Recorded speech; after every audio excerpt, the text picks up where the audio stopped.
Hello, I'm Askar Sherliyev and you're watching the news from Kazakhstan. On Monday, Mukhtar Ablyazov asked Chinese authorities to investigate the supposed bribing of the deputy chairman of Samruk Kazana Fund, Timur Kulibayev. A message with accusation was sent by Ablyazov to the chairman of People's Republic of China, Hu Jintao, as well as Chinese General Prosecutor and National Security Minister. According to Mukhtar Ablyazov, the former head of BTA Bank, Chinese National Corporation, CNPC Exploration and Development, as well as a number of its subsidiary organizations, including CNPC International Limited, paid several $100 million to Kazakh president's son-in-law Timur Kulibayev as a compensation for oil processing contracts in Akhtubinsk region. Knowing how actively, principally and systematically the leadership of the People's Republic of China, the Chinese Communist Party, and state bodies are fighting against the embezzlement of state assets and bribery, I consider it as my duty to send you copies of documents which prove the gross violations of legislation, as well as moral and ethical norms, done by a number of aforementioned leaders of Chinese companies, reads the message distributed on Monday. On Monday, Kazakh authorities attempted to convict the head of Arman Mortgage Committee Yermek Narımbayev for marching through the streets of Almaty. After a few hours of waiting, though, the hearing was postponed until Tuesday. Currently, the national patriot remains under arrest and is waiting for the final decision.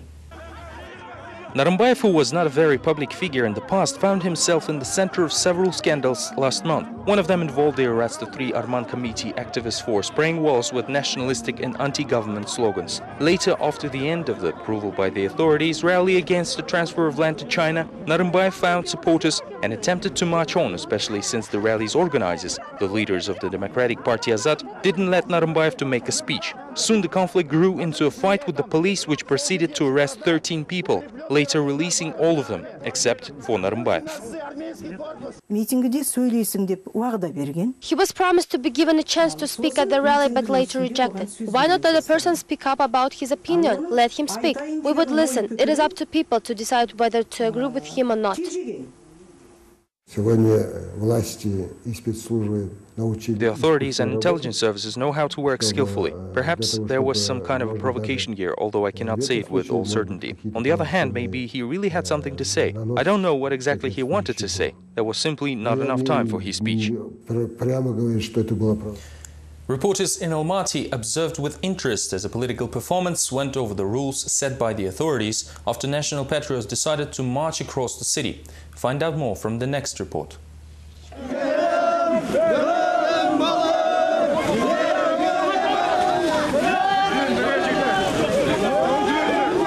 The march of national patriots through the streets of Almaty was stopped by the police. The sanctioned by the authorities rally against the possible transfer of 1 million hectares of land to China went beyond regulations. An activist of Желтоксан movement was detained while the chairman of Arman Mortgage Committee, Yermek Narımbayev, attempted to take the floor, but then surrendered voluntarily. This is not a provocation. Look, I will voluntarily surrender myself to the colonel of the Internal Affairs Department. The land issue has united together a record number of people, the one the opposition has never seen before. The rally's organizers' political party, NSDP Azad, was supported by the non-registered party Alga, construction shareholders and mortgagers. They all share the concern that the China's development of Kazakh lands will lead to the colonization.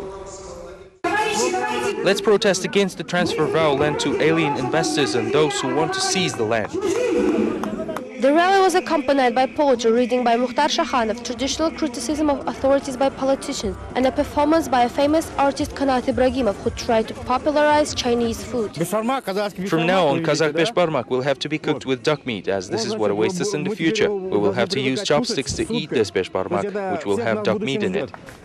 Meanwhile, the independent newspaper Respublika appealed to the president, asking him to allow the printing of the publication. I ask him to react somehow. Look, this is newspaper Respublika and a clip. This requires a reaction.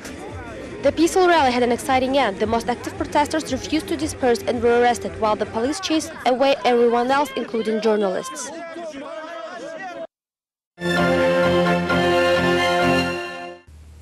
Prime Minister Karim Masimov set a deadline of May 1st for the National Bank, Financial Control Agency and field ministries to develop amendments that will toughen the operation requirements for second-tier banks. Yesterday, President Nazarbayev requested the government to separate banking from affiliated businesses. Previously, he raised this issue during his recent annual address. The president accused banks in non-transparency and siphoning off of assets abroad. At the same time, economists warned that toughening of the legislation will negatively affect the entire financial system of Kazakhstan. Это будет достаточно болезненный процесс, и it will be quite a painful process, and it is actually not clear whether our financial system and infrastructure will survive after all is said and done. Insurance and stock markets have little weight within the financial system, unlike banking, which is a major player. The government began the implementation of another of President's requests, the creation of a new business roadmap. The program is expected to last until 2020. At the moment, little is known about it, which gives reason for skepticism to representatives of small and middle-scale businesses. The government is developing a business roadmap for the next decade upon the order President Nazarbayev gave during his recent annual address to the nation. The plan includes the decrease of small and middle-scale business expenses by 60%, which will make business assume a 40% share of the entire economy. The program funds should be used in the following directions: interest rate subsidizing, partial credit guarantee to small and middle-scale business, service support for business dealing, personnel retraining and professional development, internship and social workplaces creation.